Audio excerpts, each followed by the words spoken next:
Hello, everyone. So good afternoon, sir. Good afternoon, sir. Are we ready to go?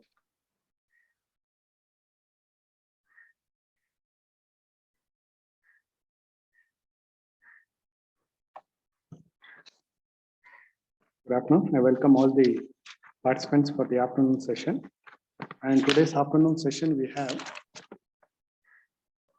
the topic demonstration of machine learning algorithms with Python. And we have two speakers. The first speaker is Pankaj Kumar and the second speaker, Urvi Oza.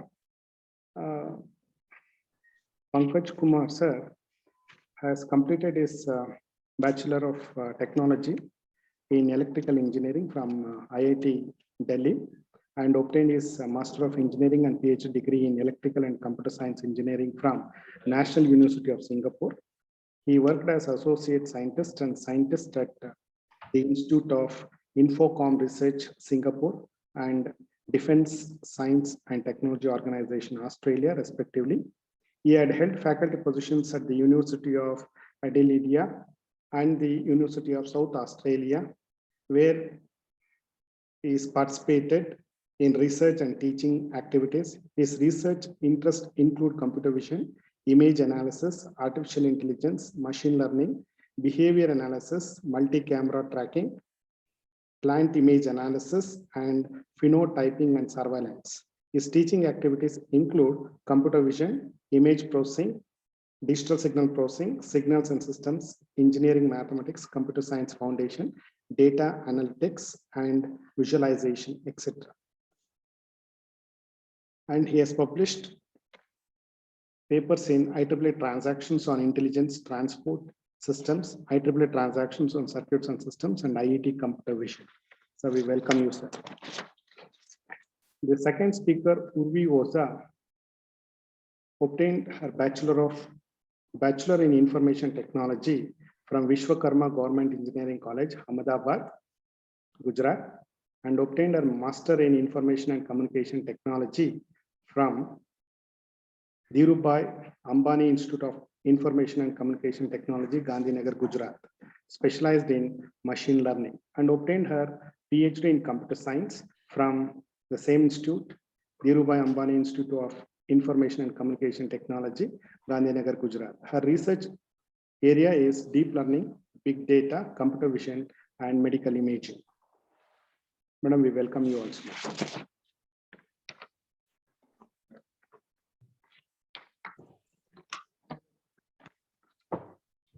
Over to the speaker.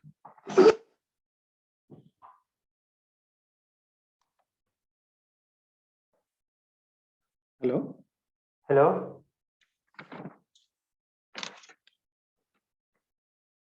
Shall we start? Yes, sir.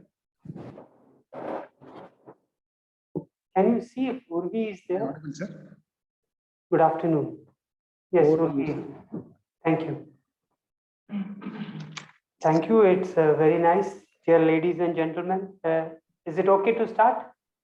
Yes, sir. Okay. Dear ladies and gentlemen, welcome to the session on machine learning. And this is focused on deep learning with Python.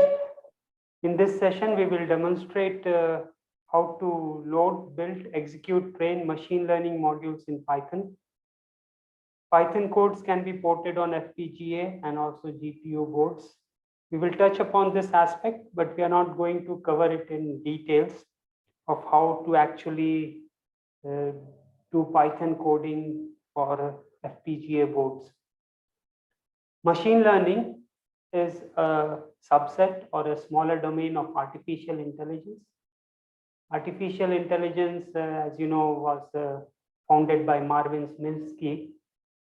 And he had this vision that one day machines would be doing much better than humans.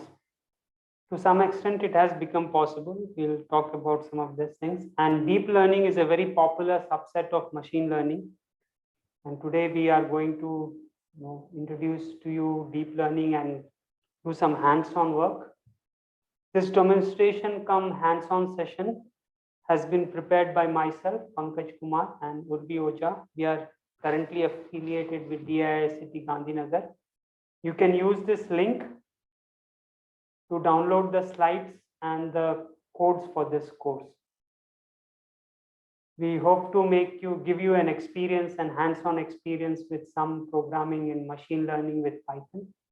So please make an attempt to download these codes, which we are going to soon use them.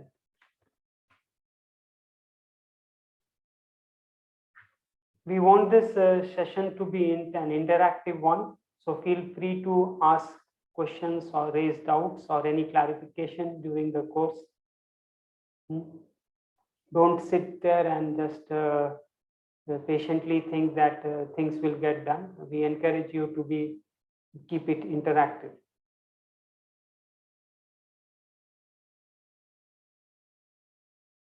Just a minute. I think am I share? What you're seeing is my PPT, or you are seeing my PDF? Title slide, sir. PDF, machine PDF, sir. learning, deep learning, and introduction with Python. Yeah, I want to. It's better if I do with PPT.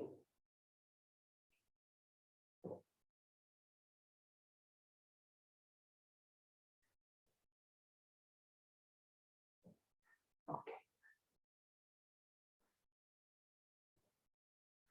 Okay. So in today's session, we'll talk about what is deep learning. Deep learning, and we focused on ImageNet dataset.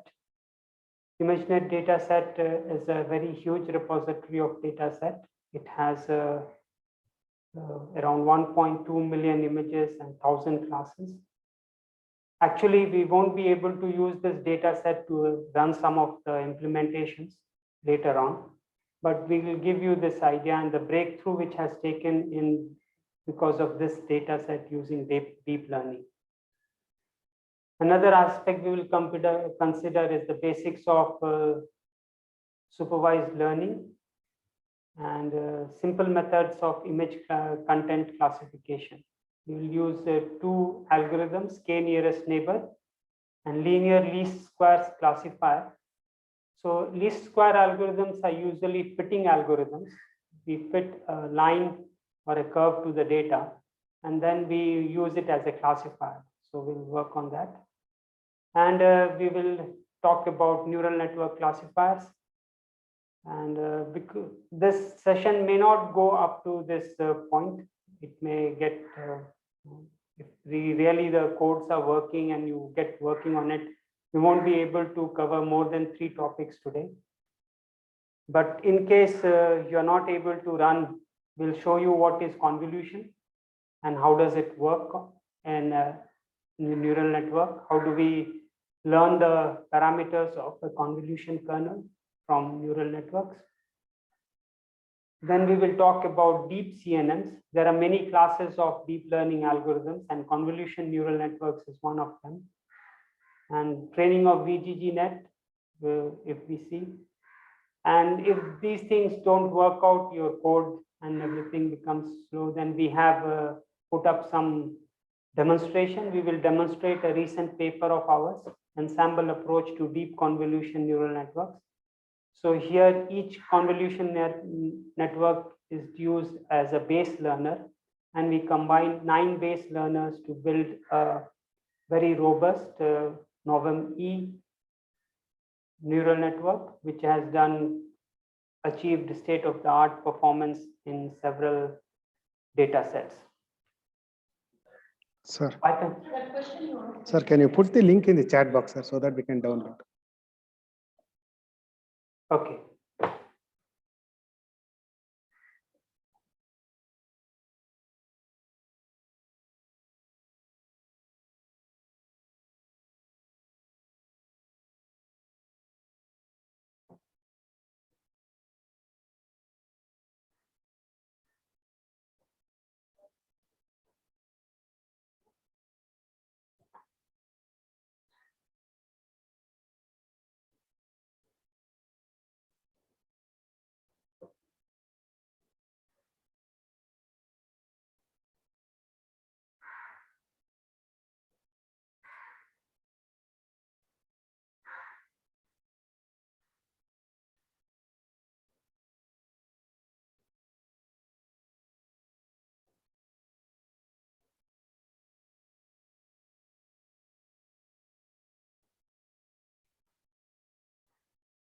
Yeah, please make an attempt to download the codes. We will be soon using them.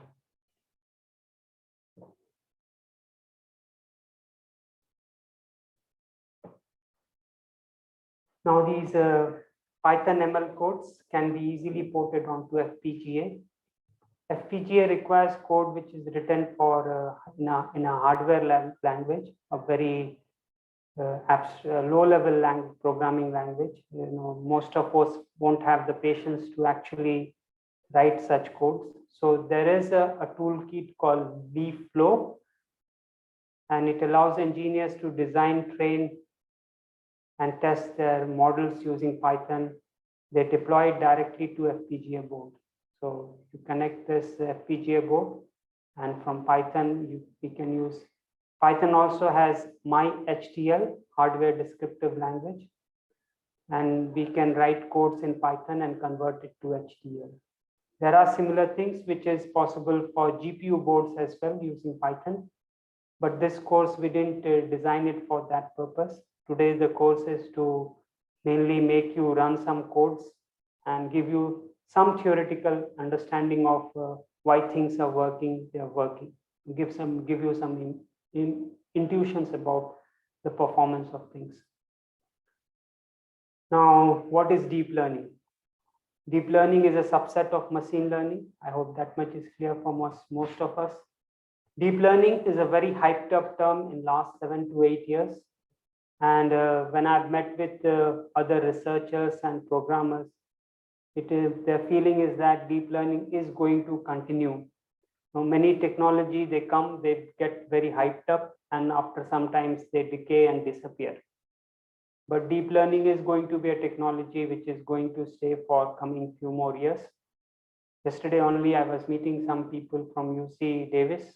I think the Vice Chancellor researched there, and he was also of the opinion that deep learning is a very hot topic and it is going to continue for, it's a very promising topic for the future.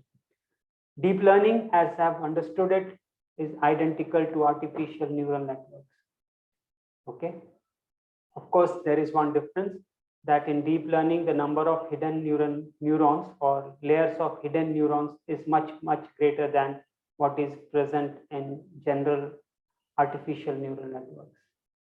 And deep learning, there have been many technologies which has come, like one of them which we'll go deep into is convolution neural networks, where actually convolution operations are being done in some of the layers, and those convolution kernels are being trained by the process of neural network.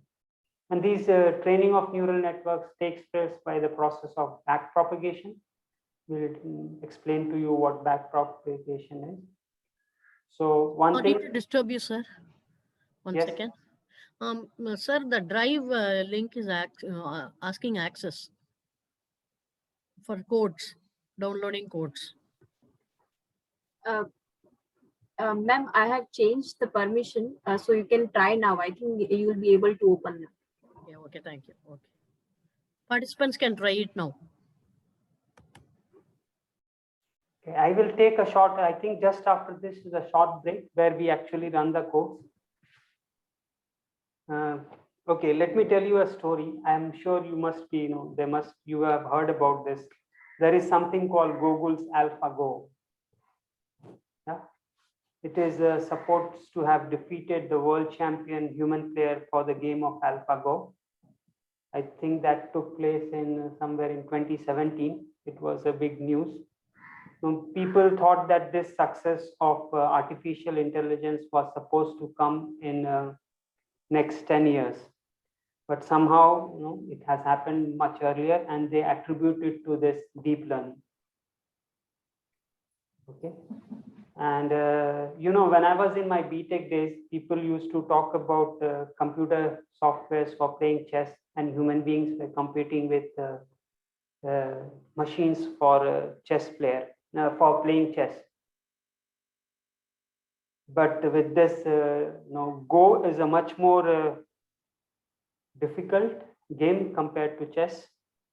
And because at every step, the number of ramifications in Go is around 200, whereas that in chess, it's on average about 20 ramifications at every step. The order of different possible moves grows exponentially at each step in both games, but the possibility of ramifications in Go is 200, but that in chess is 20. So Go is a much more complicated game.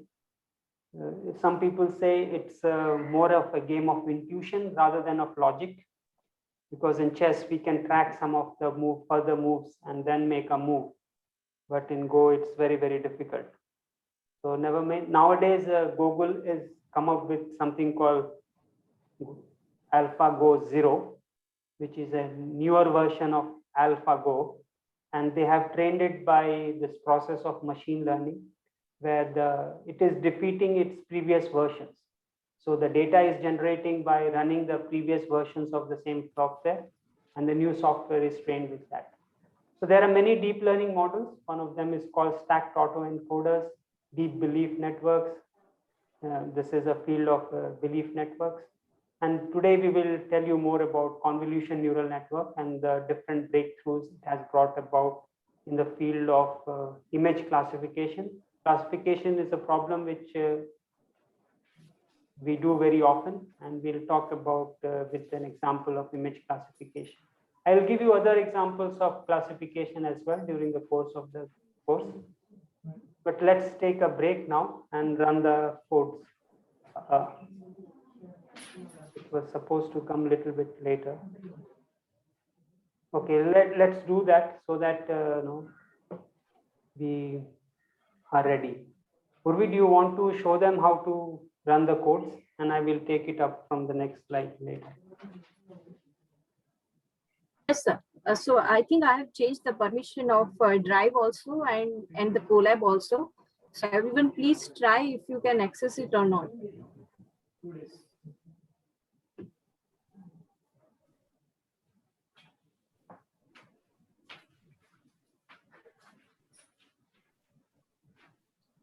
Okay.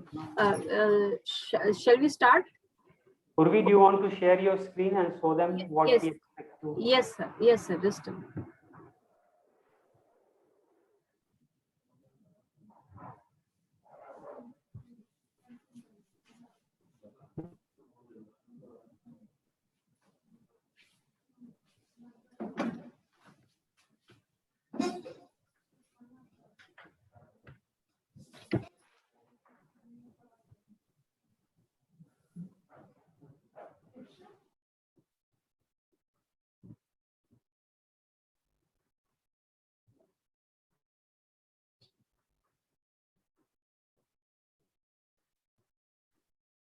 Hello.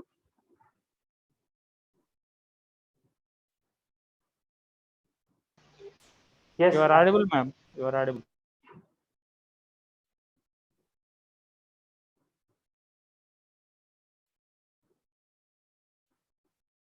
Okay. So can you all open this notebook? Are you able to open this notebook now? Yes, ma'am. Okay. Okay, fine.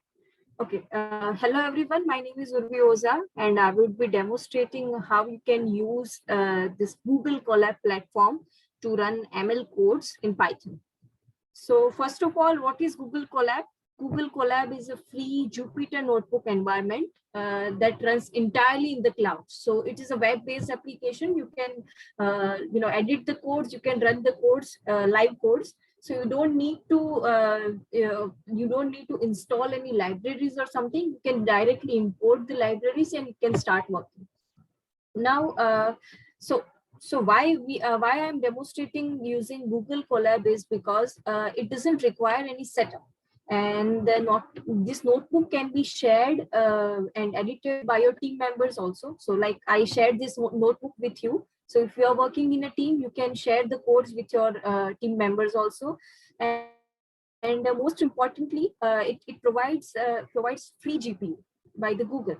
So if you are working on deep learning or machine learning, so you require high computing power, high computing resources. And in that case, Google provides GPU for certain hours permission. So you can start as a beginner. You can start with Google Colab. It is very easy to work on Google Colab. Okay. So if you want to open a new Google Colab notebook, you can go to this link and you can click on the new Python 3 notebook, which would be the link at the bottom of the screen, and the new notebook would open up. So this was about how you can open the new Google Colab notebook. Now, as I said, you can go to edit, you can go to notebook settings, where here you can see this notebook settings where there is option for hardware accelerator. Okay, where there is option for hardware accelerator. I have already selected GPU. When you open a new notebook, the default option would be none. So you can change it to GPU. So when you change it to GPU, you will be able to run your codes on GPU. So before doing anything, any code in deep learning or machine learning algorithms, make sure that you change this access to GPU so that you can run on GPU. Excuse me. So this was about, yes. Can you please repeat from where we find that option of GPU? You can go to edit menu. I'm showing on the screen. Okay. Okay. Are you able to get the notebook settings option? Okay. Yes, ma'am. Yes, ma'am. Okay. Let me continue. So this is how, this is the Google Colab environment. Let me just demonstrate some useful option. So here you can have a two option. You can either create a code cell or a text cell. So as you can see, I have created my notebook along with some description about the codes and everything. So similarly, you can also create your notebook with the description. For that case, you need to use this text cell. So when you use this text cell, whatever you want to write, let's say I'm demonstrating something, I'm giving some title or something, you can write in the text cell. The right side screen will show you the preview. You can change the size, you can have a bold italic option, you can add image and everything. So this is for the documentation of the codes. The next thing is actually writing the code. For that, you need to select this code option. Okay, and for each cell, you can either move it upward or downward, or you can delete, and there are certain options. But right now, let's not go to this far because it would be difficult to sum everything for me. So you can create this code cell or text cell. So for coding, you can create code, and if you all are familiar with Python, you can just start writing code in Python. Let's say I'm writing the code like hello, something like this. And if you want to run this code, you just need to click here, the left side. So left side, when you click this, you will be able to see the output of whatever code you have written in this cell. Okay, understood everyone? Yes, ma'am. Yeah. So it is very easy. You can create a code cell, you can write the codes, and you can just execute it. You will see the output next to it. And if you want to delete any cell, you can just delete. Okay.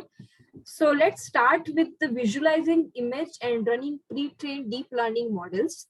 So now, okay, if you want to use the Google Colab along with your data sets, so let's say I want to upload an image. I want to upload an image to this Google Colab. So there can be two options. Either it can be on your machine, your local machine, and if you want to upload that image, or either it can be on your Google Drive or any other cloud service. So I have already given the link if you want to know more about the input and output of Google Colab, how you can upload the data to Google Colab, and how you can store the data from this Colab. So in this case, right now I'm showing that how you can upload the image from your local machine and you can start working. You can follow this link. I would suggest you to follow this link later to know how you can loading and storing the data from Google Colab. So Google provides ability to store the data to Google Drive directly and extract the data from Drive directly.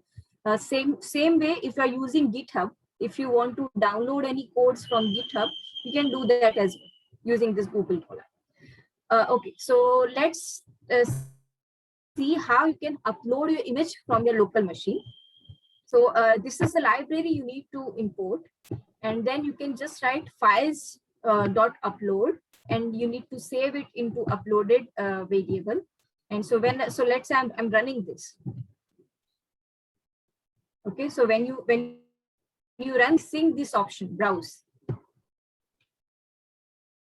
Yeah, and let's say I want to upload this image. Open, and you can see the progress here. It's 100% done, which means that my image is already uploaded on the cloud platform, the Google Cloud platform.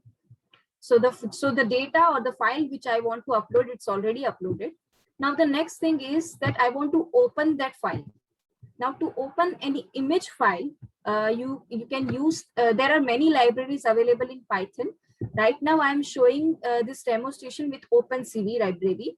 For OpenCV, you just need to write import CV2. It will import the library.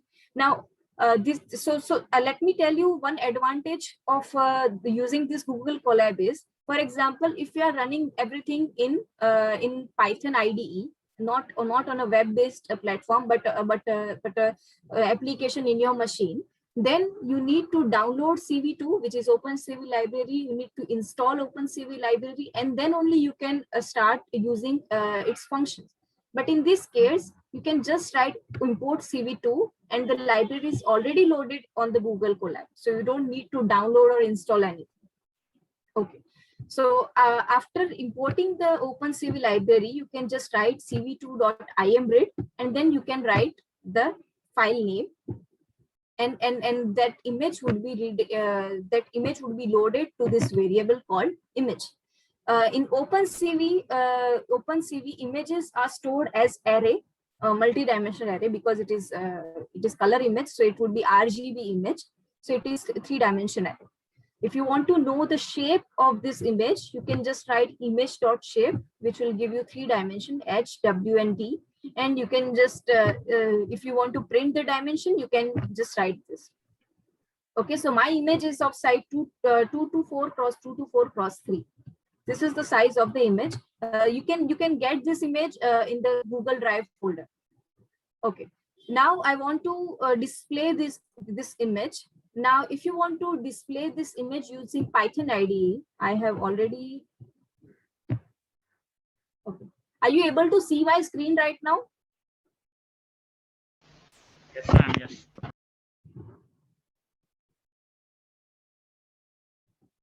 Yes, madam. Okay. Okay. Okay. So.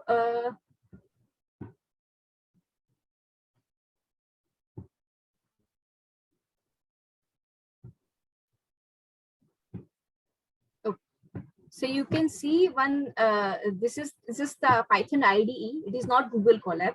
So when you want to show an image, when you want to visualize the image using Python IDE, you write cv2.imshow and this image variable and the name you want to give to that particular window, and you can just run this script.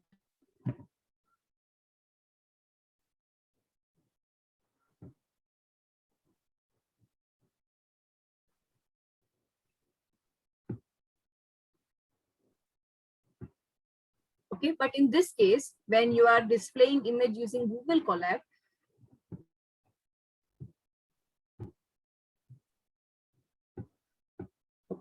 but when you are using this Google Colab, you need to write cv2_imshow and then this image variable. I have described it very clearly in the Google Colab, so you can see that. So you just need to remember that when you are using Google Colab, if you want to visualize image, if you want to visualize image using code, you can just write cv2_imshow, and you just need to import this cv2_imshow function. So this was about how to open, how to load the image, and how to open the image. The next thing is how to classify the particular image using pre-trained networks. So for deep learning codes, I'm using Keras library. Keras, you can see this Keras library, because it is very easy library if you are new to deep learning. And there are other libraries also available but Keras is a very user-friendly functionalities is available. So I'm using this Keras right now. So from Keras, you can just load any pre-trained networks. So let's say I'm loading this VGG16 network, a pre-trained VGG16 network. What are these networks and everything? You will come to know in some minutes.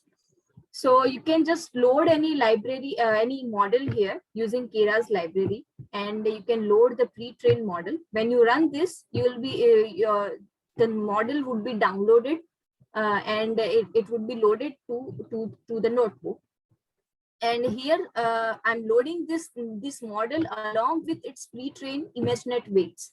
So you can understand that this VGG16 network is already trained on ImageNet dataset. Now what I'm doing right now is I want to just give my image, this is the structured image, to this trained network, and I want to see that what it is classifying. Is it able to identify the tractor, or it is saying that it is a field or anything? So let's see what this network is classifying, what it is giving as a classification output. So there is one limitation when you use any pre-trained networks, that it requires input image of particular size. So as you can see that these networks are already trained on some other data set. So your image size should be similar to that particular data set image size, which is 224 cross 224. In my case, image is already in 224 cross 224 size. But if not, if your image is not, if you are working on some other images, then you can use this cv2.resize function to resize your image. Okay, so after resizing the image, you need to reshape the data for the model. Now why you need to reshape the data for the model is because when we give the input images to the network, to the pre-trained network, the images are in batch format. Batch means it is batch of images, so it is array of images. Okay, now right now I just want to give one image to the network. So what I'm doing right now is to not change the format, I'm just adding one more dimension to the image so that the network can consider it as array of images, where the in array only one image is present. So these are just details when it matters when you start coding with this. When you start working with these networks, it would be easy to understand. And then I can just write model.predict and the given image. Model is already loaded, as I said. The model is already loaded in this variable. So what I'm doing right now is model.predict. It will give y hat. I'm storing the output in y hat variable. Now this y hat variable is array of 1000 size. Why it is 1000 size? Because as sir already said, the ImageNet data is having 1000 classes. So as an output, what it will give me is 1000 values for each class probability. So it will say that for particular class, what is the probability that this image belongs to this class, something like that. But I don't want to know the 1000 probabilities. I want to know the highest probability. So for that, we just need to decode this prediction. This is the function available. And by decoding this, you will be able to know what is the top class prediction and what is the class name. Now, we don't know what are the 1000 classes. So that's why I'm using this function, decode prediction, to know the class name. So yes, I have already written what would be the format of this prediction: class name, class description, and score. So let's say when I print these labels, you can see here. So there are top 5 prediction is given. The first is tractor, the second is plow, the third is harvester, the 4 is thresher, and the last one is ox cart, which is related to our image, right? Now if I want to only consider the highest probability, it is tractor, and with the probability of 0.60, which is 60.90% accuracy. So this is how you can just give any particular image to the network for making the prediction. Here we have not trained the network, we have not done anything. We are just loading the pre-trained network and we are just predicting the given image. Okay, so this was about just the demo of what you can do with this pre-trained models in Python. The next would be supervised learning. So over to you, sir. Thank you, Arun. There is a question by Sima regarding why we reshape. I hope that is answered. Sima?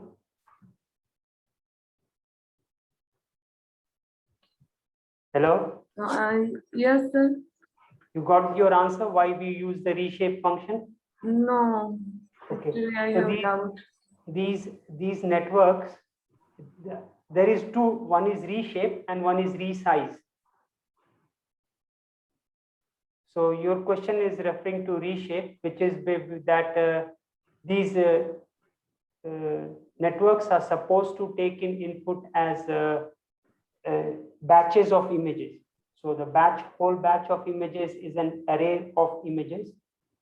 And that's why if we have just one image, we reshape it to be in the format in which the network can accept. Is that right, Urvi? Yes, sir. So actually, ma'am, reshape function is not changing the content. It is just reshaping the array. So right now I have just added this one dimension. So what it will do is that it will consider it as array of images where only one image is present. So you can think it like array of array where only one participant is there, one value is there. Okay, let me take over the screen.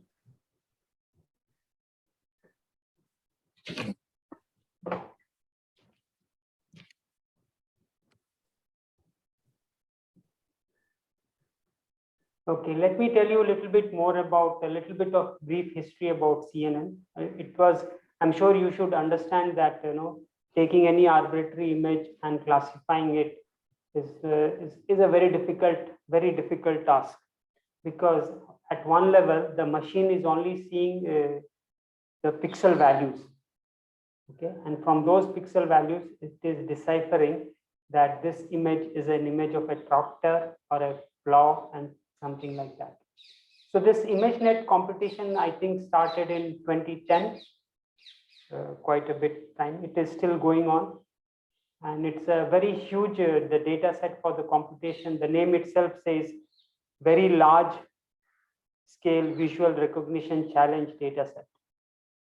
So it has 1.2 million images and of 1,000 classes, and these classes are hierarchical. And this competition is still going on. So prior to 2011, the winner of this competition was something which was using SIFT. SIFT is a scale invariant feature transform, a very popular paper in computer vision image processing, and plus feature vectors or feature values, you can think of. You can say we will talk about this feature values or feature vectors soon. What does it mean? So this thing was achieving an accuracy of 74%, and the term used was top 5 accuracy. I think this top 5 accuracy needs an explanation. This term is for specially coined for benchmarking large scale visual recognition challenge data set. And it means if the model is predicting the class of the data, so as you saw that in the output, we were getting the top few classes, okay, and each class was associated with a probability. So if we take the top 5 classes, which is predicted by the model for an image, then if the correct class label is in that top 5 prediction, then it is considered a true detection, okay, or true positive, more technical term. So in 2011, top 5 accuracy rate was 74%. In the graph, it is here, shift plus feature vectors. Now, breakthrough was done by AlexNet which was something which came out from Toronto University in 2012-2013. And it made the accuracy was changed from 74% to 86%, a huge change, around 10% increase in top 5 accuracy detection. And since then, this ImageNet competition is being won by different networks, and all these networks are convolution neural networks or a class of deep learning neural networks. So in 2014, it was something called VGGNet, where we took the example of VGG16. VGG19 is also available. In VGG19, the innovation they did was in LXNet, the convolution operation were done by different kernels of different sizes. In VGGNet, they came up with an architecture in which all convolution operations was broken down into 3x3. So they had this idea that any convolution we do, even if it's a convolution with a 7x7 kernel, we can build kernels which is 3x3 and achieve the same result as 7x7 kernel. So that was a breakthrough with VGGNet, and it further improved the accuracy of LXNet, over LXNet. I think it achieved something like 85% or 80 higher. And then it was Inception, which was designed and architectured by Google in 2015. Then it was Microsoft ResNet. ResNet was using the idea of residues. In the neural network, they were learning residues. I hope if some things are becoming difficult, you may have to look up in the net to find what is this residue. And since after ResNet, it was DenseNet in 2017, DPN 131. Still, this competition of ImageNet is being won by architectures which are based on deep convolution neural networks. So that's a little bit of a brief history regarding CNNs and why it has become so popular, and it has been very successful. So you can see that the first breakthrough of deep neural network came in this image classification area, and which was even before the Go program. The course we have designed so that there is minimal theory, but without theory, it would be very difficult to understand what is going on. In fact, with Python, you can do quite a bit with just few lines of code. And if we understand the theory, then it will be possible for us to do some research. So that's why we will touch upon some theories. So the first theoretical bit is what is this supervised learning?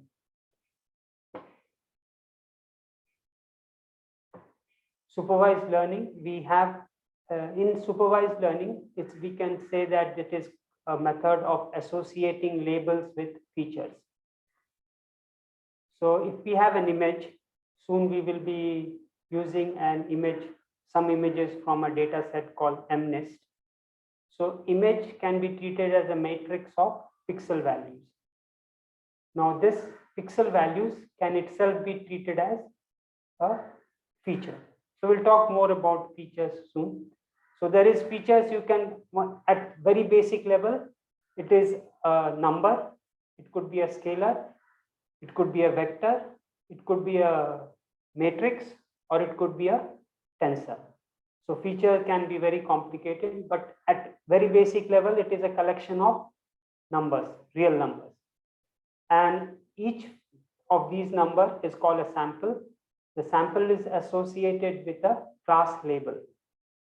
So we are associating labels with features, and that is called the supervised learning approach. There is a training phase. So data samples and class labels for each sample is the association is learned, and to learn this association, we train or tune many free parameters. Okay. So what is a model? Model is a collection of parameters or a memory of parameters.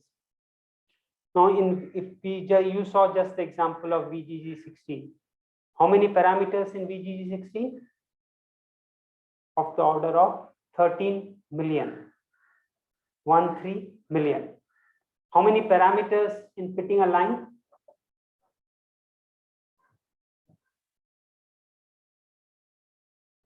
I hope some of you are there. How many parameters we have when we fit a line to a data? Very simple question. 2 parameters? You will agree with that? Yes, 2 parameters. One is the slope and the other is the intercept. But this deep learning models have a lot of parameters, and VGG16 has the order of 13 million. So this training process is finding or training these parameters. And to be honest, it's a very difficult task. That's why later in this course, we'll talk about transfer learning if we get there. But if you get this idea that when we are doing supervised learning, we have a model and we are fitting a model to the data, which means we are fixing the values of parameters. Okay. Now, once we do that, the fixing of the parameters, it is done by a process of minimizing errors.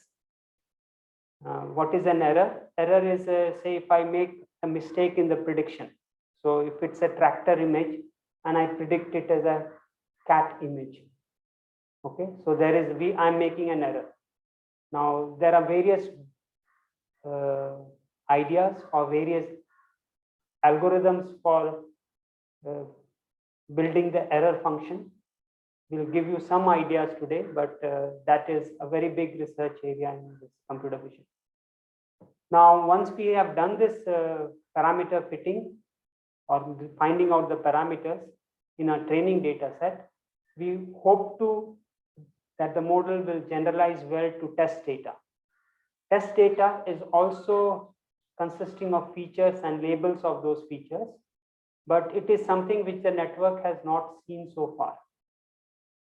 Okay, there is this process called cross-validation, which is used, or k-fold cross-validation on the training data itself, so that we know that the model will generalize well or not. Now, because we have so many parameters, it is possible to find or tune the parameters in such a way that it will fit the training data very well. But it is quite possible that it may not fit the test data well. So this is we have a hope that the model generalizes to the data not used so far. I hope the process of supervised learning is clear enough. Now, what is this features? Features can be very, very complicated. At one level, features can be just pixel values as an example. Okay, so I take an image. The image is 32 cross 32 image. Okay, the MNIST data set consists of 32 cross 32 grayscale pixel values. So I will consider those raw pixel values as a feature. I can make it a matrix itself, or I can make it into a vector, but the raw pixel values are features. For color images, each pixel has 3 feature values. Feature value for R, G, and B. And we can use this RGB, which is consisting of 3 channels, as features input. For what other people have done, we have also done. We can take these RGB values of each pixel and we transform it to some other color space. Hue, saturation, and value, HSV or LAB. These color spaces are something which differentiate between color and intensity, and they were designed to so that the human eye, they were designed to be modeling the human eye. Now, we humans, if you have realized or not, in the dark, we don't see color so much. We can see light intensities, values changes much more in dark, but we see color information changes in when there is more brightness. So there was some research done and people can transform those values. And that is what we have done in our Novum E. Okay.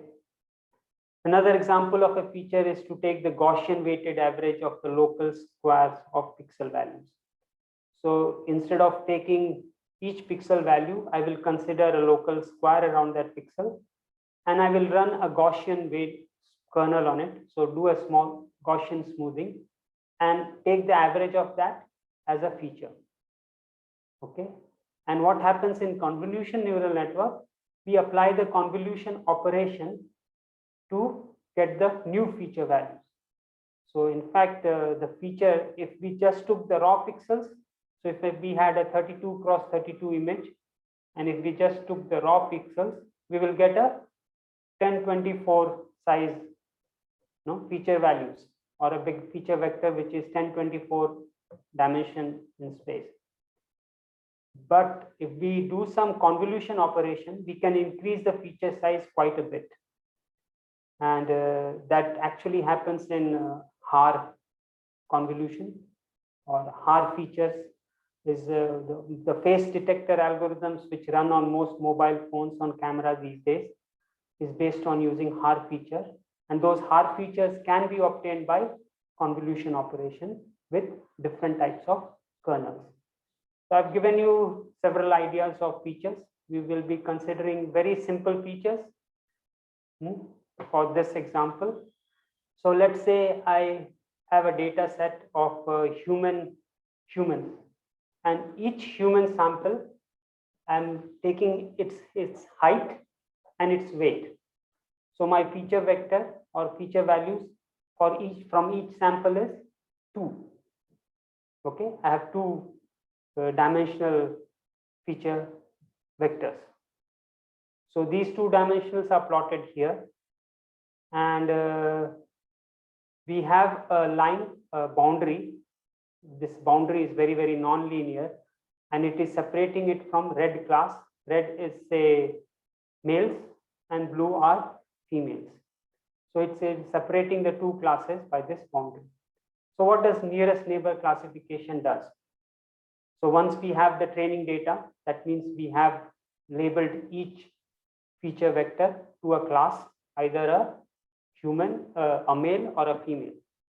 So when I get a new class, I will look for the nearest neighbor of that class. So I will compute the distance of a new sample with the training samples, with all the training examples. And the one which is the smallest distance, that is the class I will assign it to. Okay. So this nearest neighbor algorithm is very simple. It is very easy to interpret. It can learn any nonlinear surface, or when I say surface, because in 2-dimensional space it is a curve, but in higher dimensional it becomes a hypersurface which is separating the 2 classes. So this nearest neighbor classification algorithm, I hope it's clear, and it requires a notion of a distance between samples.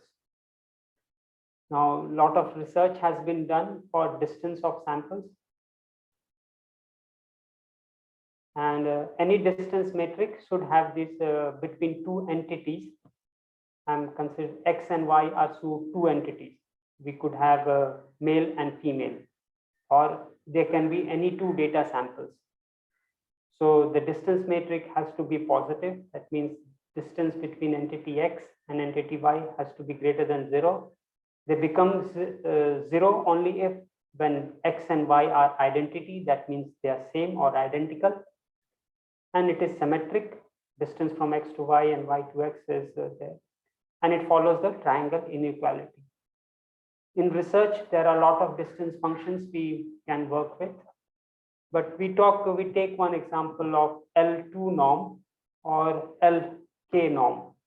Okay, our Euclidean distance function, if you are familiar with, Euclidean distance function is an L2 norm.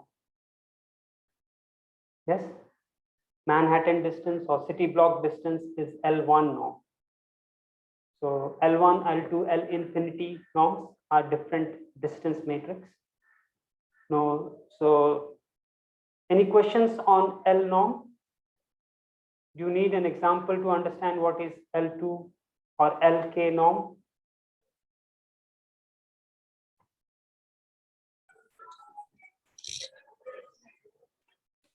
Excuse me, sir. Yes. Sir, there are n different possibilities to select features. Suppose if it is image or any other example. then how to select or how to identify most appropriate feature, or is it trial and error? Okay, that's a very good question. Which are good features to choose for classification? Yes. Yes, sir. Okay. Previously, it was done by a very painful process. Nowadays, convolution neural network does it automatically, and the process is called max pooling. Next to mean, okay. So max pooling is basically you apply an convolution operation, and pooling, pooling is the right term, I will say, and it automatically selects the feature value which is best suited for you. So your feature selection is a very important topic, but in deep learning, it is being done automatically. Of course, we should know features, we should have some ideas of feature selection. Okay, now why do we want features? If we want to discriminate between participants can see your application. If you want to see, if you want to differentiate between items or samples, then we will choose features which have high variation. But if we want to generalize something, we will choose features which have low variations. So there are many algorithms for feature selection, but in deep learning architecture, it is being done automatically at different layers of the architecture. So design of deep learning architectures require a lot of skills and intuitions, which I later call it a black art, and it has to be learned by practice and training. It is not something we can learn very easily. Now here, I hope you are familiar with L2 norms. If not, you can search it to your LK norms. Now, these norms or the distance, they depend upon, they weight all dimensions equally. So if I have a two-dimensional vector, LK norm will treat the two dimensions equally. But it is quite possible that measurements are at different scales. So I took the example of humans, which I am characterizing with the feature vector of height and weight. So each human is represented by its weight and height, a very simple feature. Okay.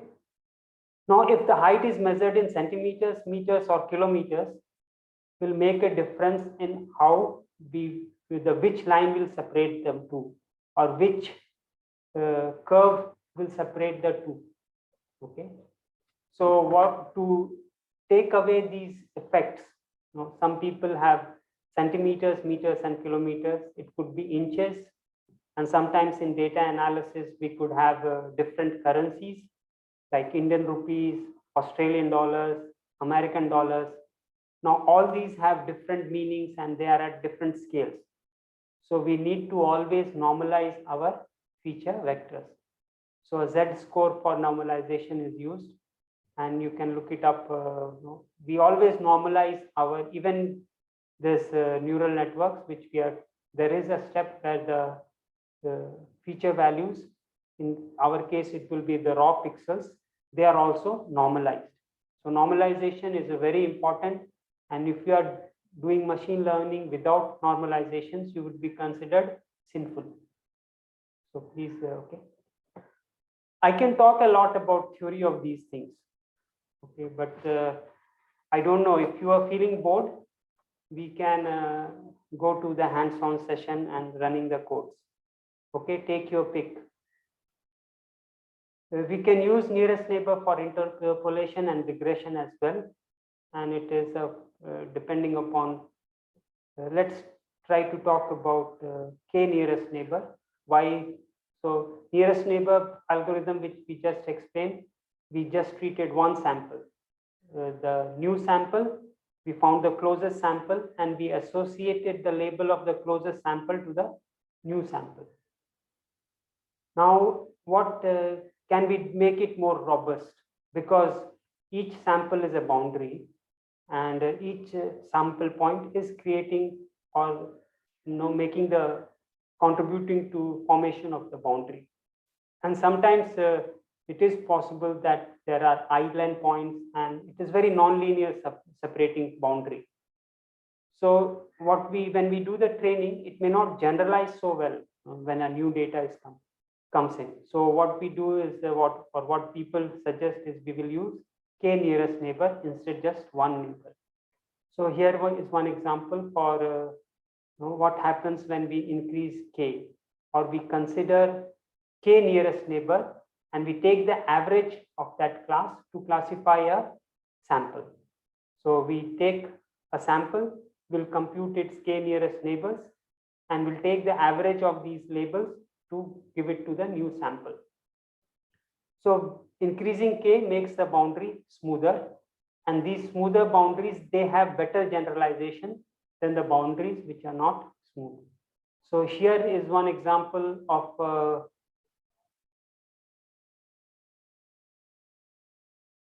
this one is an example of an island point. There are some island points here as well. This is an example of an island. So these things, they will fit very well the training data, but such a highly non-linear or very well fitting boundary may not generalize well. So people have come up with the idea of increasing the number of neighbors and then taking the average to make it classify better. So that was nearest neighbor classifier.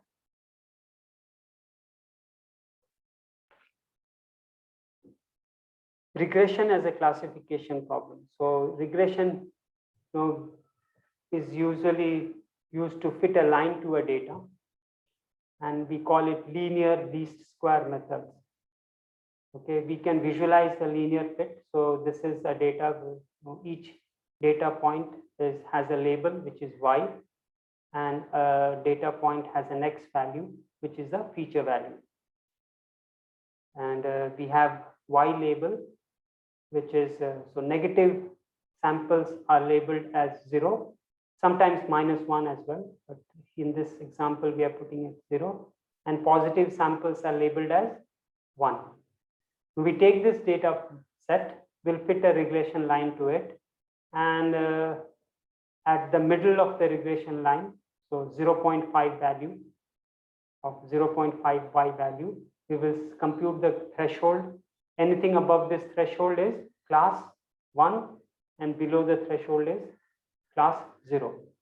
But the problem with this is that if we introduce an outlier, if we have a data point which is say somewhere here, then this will completely change the line fit, and the threshold value can go very different. So usually linear regression can be used for classification, but it's not a very good idea. Instead, what we do is we use this linear regression to build a boundary or compute a boundary which will separate the two classes. Okay, and making this problem as a computation of decision boundary is usually called the logistic regression. And this logistic regression uses a logit function.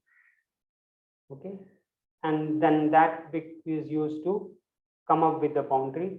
So usually if it's a well separated data in x1 and x2, so each data point here having a feature vector which is 2-dimensional, and they can be separated linearly, it is good. But sometimes it is possible that the data is not linearly separable. The boundary is not linear, the boundary is non-linear. So in such cases, what we do is we need to seed it with non-linear features. Okay, and so if we have some notion about if the boundary is circular, then we can fit in x square and x1 cross x2 as new features, and we take it to a higher dimension where the boundary becomes linear. So this is the idea of generating more features. Okay, so each sample is having a feature x1, x2. From this x1, x2, I am generating more features, x1 square, x2 square, x1 times x2, and then there could be various forms of this. So the generation of new features itself requires some understanding of how the model or the decision boundary is going to be. But again, in this deep learning architectures, this generation of feature is also taken care by the architecture. So this convolution neural networks, which applies convolution kernels, is generating a lot more features from the same image or for the same image. Logic function, I think we will be going too much deep into the theory. If you want, I can cover this up, but let's take a break and we will do the session of nearest neighbor and feature detection, because I told you it's going to take time. So we are almost at 3:40. Urvi, shall we do the demonstration of nearest neighbor and linear regression as a classifier, least square fits, linear regression as a classifier? Okay, before we go into that, let me explain you this MNIST data set. So MNIST data set is a very popular data set, which is used, you can see how many classes in this data set? 10 classes, 0, 1, 2, 3, 4, 5, 6, 7, 8, 9, 10.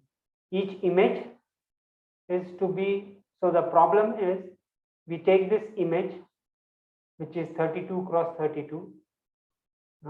There are 60,000 examples and the test is of 10,000 examples.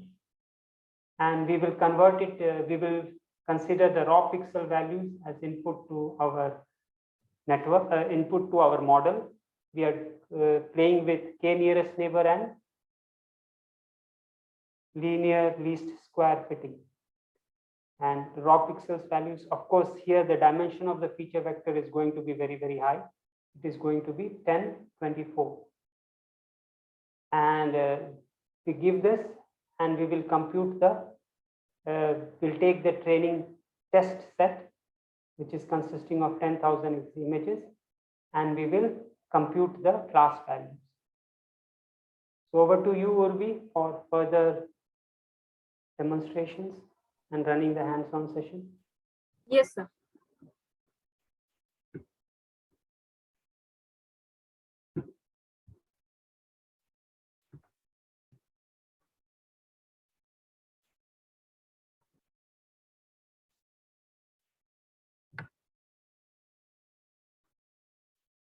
Okay, so let's start with basics of supervised learning. So first of all, we need to load the data, MNIST data. Now, when we are using this Keras library, so Keras library comes with some the data sets in it. So there are some data sets like MNIST, CFAR 10, CFAR 100. So there are some data sets which are already available on Keras library. So you don't need to explicitly download the data and load the data. You can just directly use a function from Keras library and you can load the entire data set to your Colab.co. So for that, you can see the first line. It is importing the MNIST data from Keras data sets. Okay, and there are some other important libraries also like NumPy and everything. So if you are using this on your local machine Python IDE, you need to download all these libraries before importing them. Okay, so as I already imported the load data function from Keras datasets for MNIST dataset, let's just load the data. So when you load this data, it will return two tuples, the one for training set and one for testing set. So we will use training set data to train our model or to train whatever. Yes, sir. Is it possible to zoom in a little bit? Use Control+ on your browser and we can see bigger letters. Yeah. Is it fine? Audience, do you want to increase it more? It's fine, sir. It's visible. Okay. Thank you. Okay. So so when we use this function load data, it will give two tuples, one for training set and the one for test set. So the training set, we will use this training set data to train our model, train our supervised learning model. And after training the training the model, we will use this test set to predict the labels. Now, because this is, as sir already showed, this is the digits data set. So there is an image of a digit and there is a label. Label means which digit there in that particular image. So for training set also, there is image train digits and there is the label, train labels. So our task is that we will give the training digits image to that particular model or the particular method, and we will predict the labels. Okay. So after loading, let's see the number of images available in the train labels and test labels. So I have printed this train labels length and test labels length. So these are arrays. Okay. So let's just, if we just print the length of this array, we will get the training data points are 60,000 and testing data points are 10,000. I have already showed this function. You can find it in your notebook where you can view the images. So this is just for the visualization purpose. So you can visualize the data. So I have just loaded the top 5 images from the train digits, and the respected labels are also loaded in simple digit and symbol labels. And then I have just used one loop to loop over this array, and I'm using this cv2_im_show function to show the image, to print the image along with its label. So you can see the 5 images and their labels. So the first is 5, 0, 4, 1, and 9. So this is about just to visualize the data. What is the data and what are the images and labels? So okay, let's see that what is this, what is that particular image. So let's say the train digit is there. So let's just see the dimension of this array. So if you want to see the dimension of this array, we will use the shape function. So when you print the shape of this data, you will get 60,000, 28, 28, which means that there are 60,000 images. Each image is of size 28 cross 28. So this is the data. Now before applying k nearest neighbor, again we need to reshape the image data. Now why we need to reshape the image data is that this is the image data which is 28. So these are grayscale images. So it would be 28 cross 28 cross 1. Only one channel would be there because it is grayscale image. Now, if you want to give it to the k nearest neighbor, what we will do is that we will convert this image to the vector format. So we will put every data to one vector. So the size of the vector would be 28 into 28, which is 784. Now, why we are doing this is because the requirement of the library function, which will use for k nearest neighbor and the logistic regression. Okay, we can't just give the image to the k nearest neighbor. We need to convert it to the vector format. That's why we are reshaping the data. Again, to reshape the data, we will use this reshape function, and then the shape. So images would be same. Number of images would be same. So that's why 10 digits dot shape 0. Zeroth shape means the number of images is same. The second dimension would be image height into image width, which is 28 cross 28. So after doing this, our training digit data set and our test digit data set would be of size 60,000 cross 784. Each image is converted to vector of size 784. Okay, and there are 60,000 training digit is there and 10,000 test digit is there. After conversion of the data, let's just apply k nearest neighbor classifier with the value of k is equal to 10. Now here I'm using 10 because I'm assuming that Excuse me, ma'am. Yes. Sorry for interrupting, but I have a doubt. Yes. So whether this 60,000 and 10,000 is fixed, like this 60,000 are for training and this set is for testing, it is separated in this MNIT data set itself?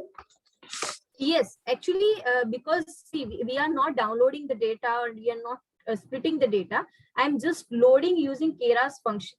Okay, and that's why it is already separated. So I am using this sets. But you may come across some data sets where the separation is not there.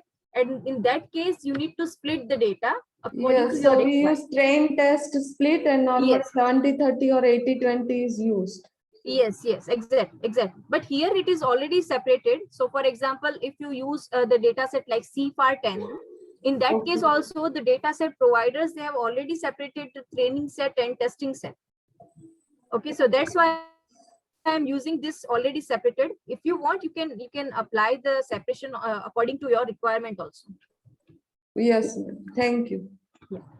Okay, so let's apply k nearest neighbor. So to apply k nearest neighbor algorithm, we will import the function from sklearn library. You can see this from sklearn dot neighbors import k nearest neighbor classifier.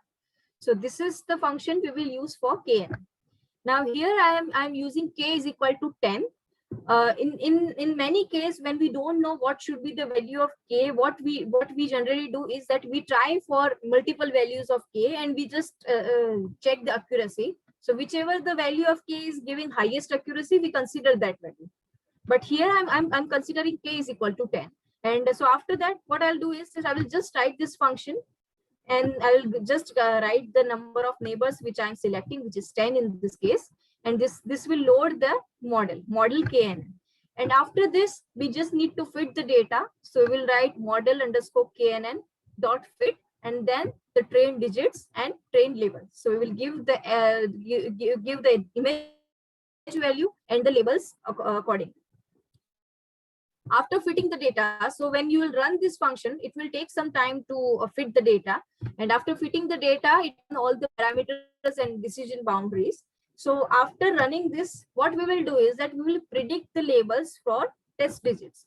So we will just use this simple function called predict. We will model underscore KNN dot predict, and we will give it the test sets as an argument. What it will give is that for each image, for each test digit, it will give its prediction as learned by the model.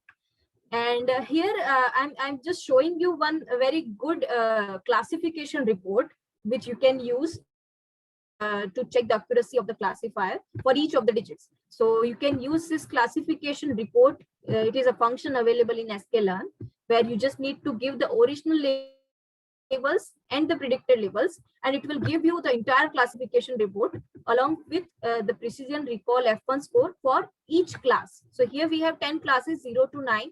So it is giving the precision recall and F1 score for each class along with the accuracy and macro average and weighted average. If you want to know more about this thing, you can just search about classification report sklearn. I have already opened this. You can see. So you can just look at the documentation and you will understand that what are the each labels and everything. So this is just a way to evaluate your model. So this was about KNN, and the next is logistic regression. The both are same. The requirement of input is similar. You just need to convert image to vectors. So we have already converted image to vectors. So we will not do that again. We will just directly load the function for logistic regression, which is this logistic regression from sklearn library. And here I'm giving multi-class is equal to auto, which means that we have multi-class classification, and we are just fitting the label and predicting the labels. So the basic methodology is similar for both the case. You just need to load the model, you just need to fit the model, and then predict the labels. After prediction of the labels, you can print the classification report. And if you want to know like mean squared error, so there is function available for mean squared error in sklearn metrics. So you can use that also. These are the results you can get. So this was about the supervised learning approaches, which you can use on MNIST dataset. And similarly, like KNN and logistic regression, there are many other supervised learning approaches. Function are there in sklearn library, which you can just directly load the model, train the model, and predict. So this was about the supervised basics of supervised learning. Over to you, sir. Thank you, Urvi.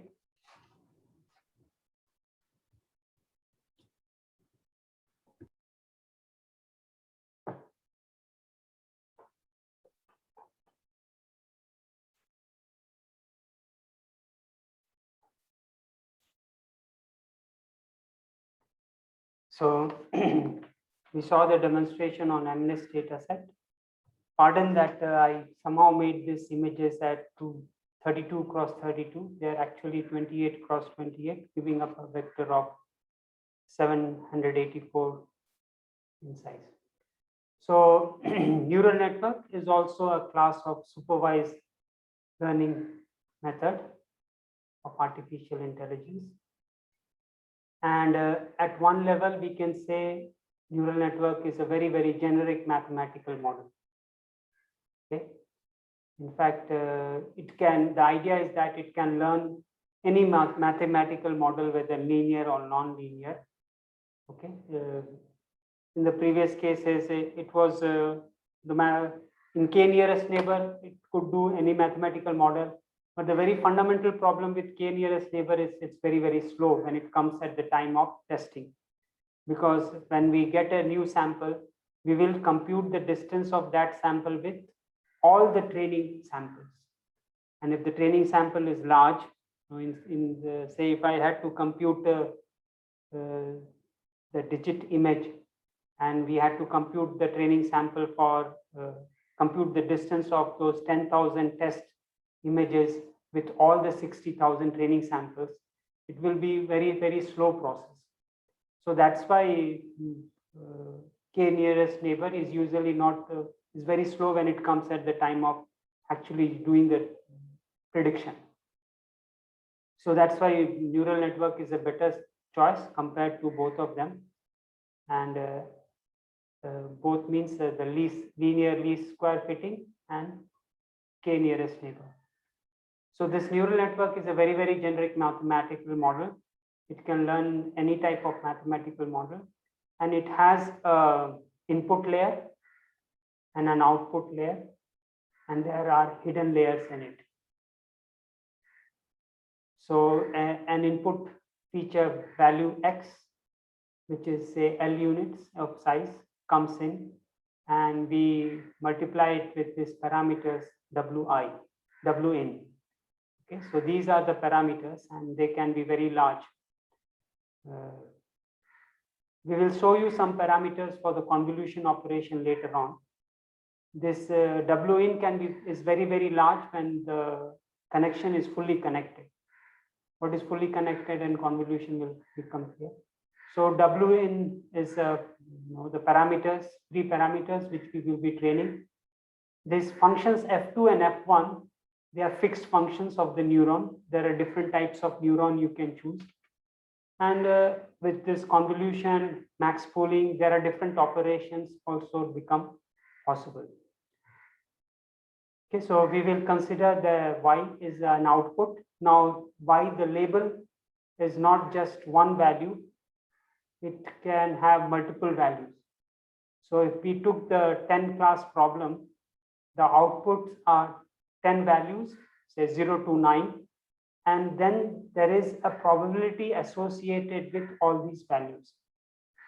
That's Y is also a vector output. And we have to interpret the output which is coming out for our classification results. So when we do the training of a neural network, we are learning these parameters Win and Wout. And if we had more layers, there will be several Win1, Win2, Win3, and so on, several layers of this. So let's look a little bit deeper into this parameters. So the functions F1,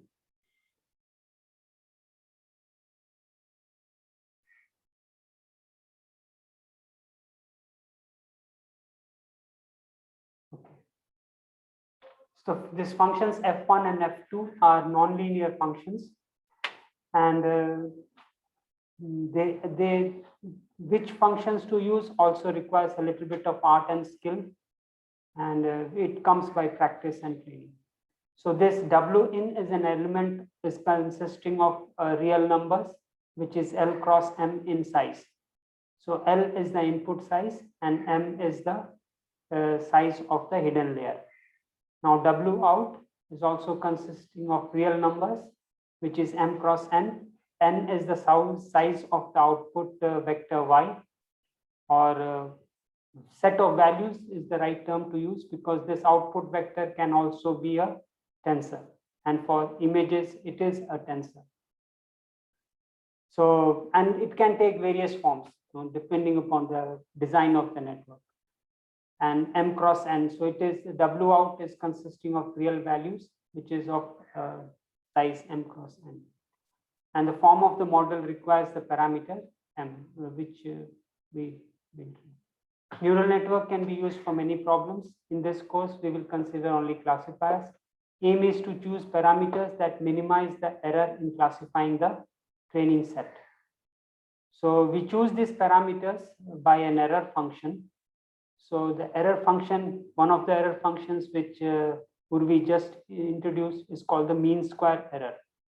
This mean square error is if we have an output y1, y2, y3, and so on, say yn. And there is a predicted output and there is an expected output.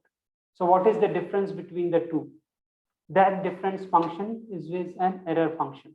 So one of the error which is very commonly used is called the mean square error. But there are several other error functions possible.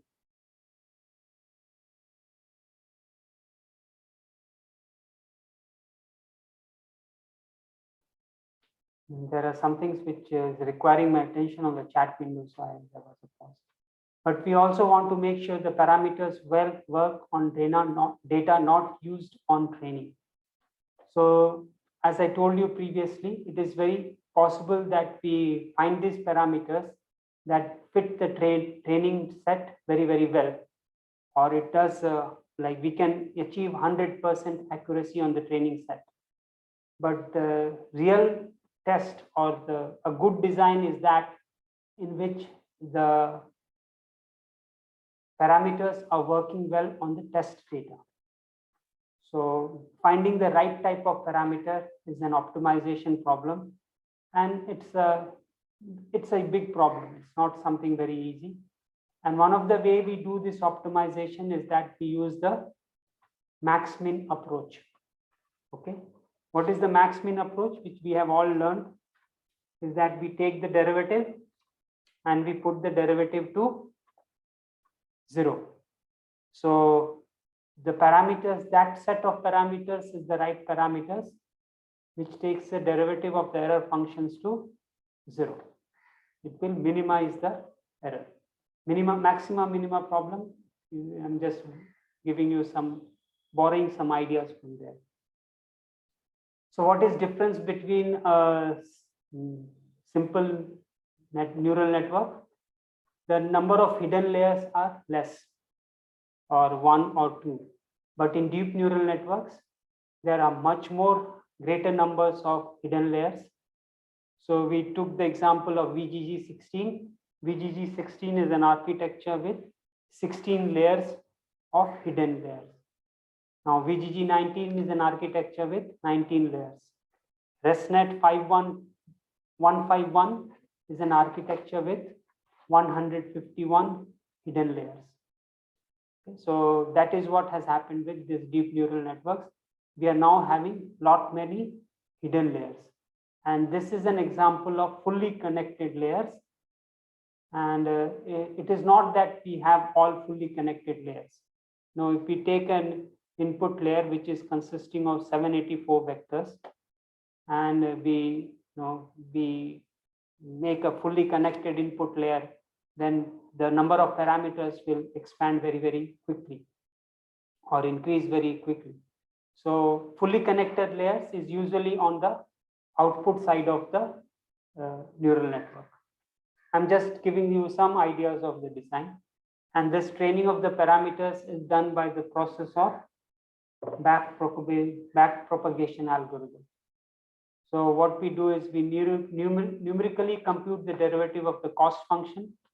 This cost function is the same as an error function. We covered some examples of cost functions, but there are many possible cost functions. But numerically, we can always compute a derivative. That means what is the cost function at iteration t and t plus 1, and because the difference is 1, we take the first order difference as the derivative of the function.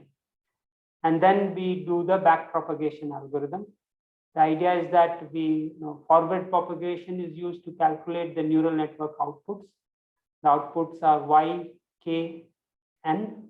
It should be subscript y, n, k. N is the size of the output and k are the number of training samples. Then we compute the loss functions, which is LKN, and it is usually YKN minus y hat k minus 1, and mean square error. There is another loss function called cross entropy, and because of time limitation, I didn't prepare different possible cost functions, but there are. Now what we do is we back propagate, calculate the derivatives of the total lost with respect to all weights in each layer. So these weights are the parameters, and we will compute, we will keep other weights fixed, and we will see how changing one of the weights affects the derivative. And that algorithm is called the back propagation algorithm for computing the derivatives. Okay. Because it's deep learning networks are non-different from neural networks, we use back propagation algorithm here as well. In fact, these days with Python, we don't really go into this process of programming for back propagation. These things are already done for us. We play with how to, or we put a lot of effort in how to build the right architecture. In fact, it's very difficult to build the right architecture and also to do the right initialization of the weight. Okay, so when we are doing or learning this weight, it is the weights which is W in and W out. Those parameters they are dependent upon the initialization of those parameters we do. Believe it or not, it is a fact. So one way to start with 0 initialization, that means all the weights are initialized to be 0. And then we expect that the back propagation algorithm will train these weights. But there are more intelligent ways to initialize these parameters. And that is why these new architectures which has come up, they are working much better because their weights have been very carefully trained, or their weights have been very carefully chosen. So usually when we are doing some research in this deep learning approach, we take the approach of transfer learning, which Urvi will explain to you coming soon. Now, when we do this weight or fine-tuning the weights, we do by the process what is called gradient descent. Okay, the idea is to find the parameters which will minimize the cost function. Yes. So how do we approach the minimum of the cost function? Now, this cost function can be treated as a hypersurface in the parameter space. It's a hypersurface in the parameter space, and we take small steps to reach the minimum. So that process is called the stochastic gradient descent. So back propagation finds the gradients but does not change the weights. Changing the weight is done by this stochastic gradient descent method. A gradient descent method optimizes parameters iteratively, changing them in the direction of the gradient. So this delta L is the loss function and W's are the weights. So we compute this derivative del L over del W by the back propagation algorithm.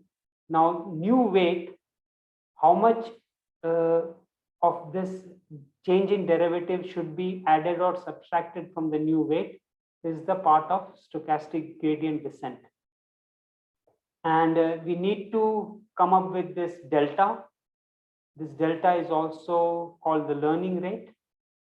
And if delta is small, then we will very slowly reach towards the minima. And if the delta is large, then we will overshoot. We will go beyond the location of the minima. So finding the parameter delta needs careful selection. So usually one of the methods, and we are discussing this optimization problem to find the right set of weights.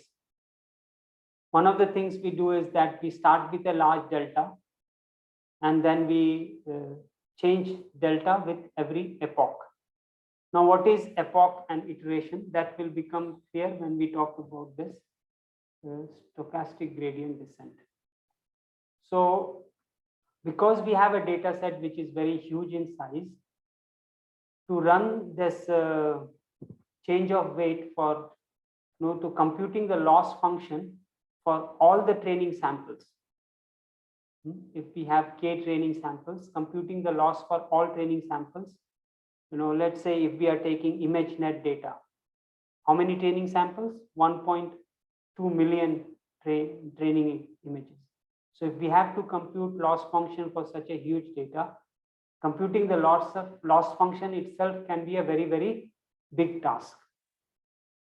So what we do in stochastic gradient descent is that we compute this L from a smaller size of the above equation implies using all training samples to compute L and its derivative. It is known to not be the most effective method.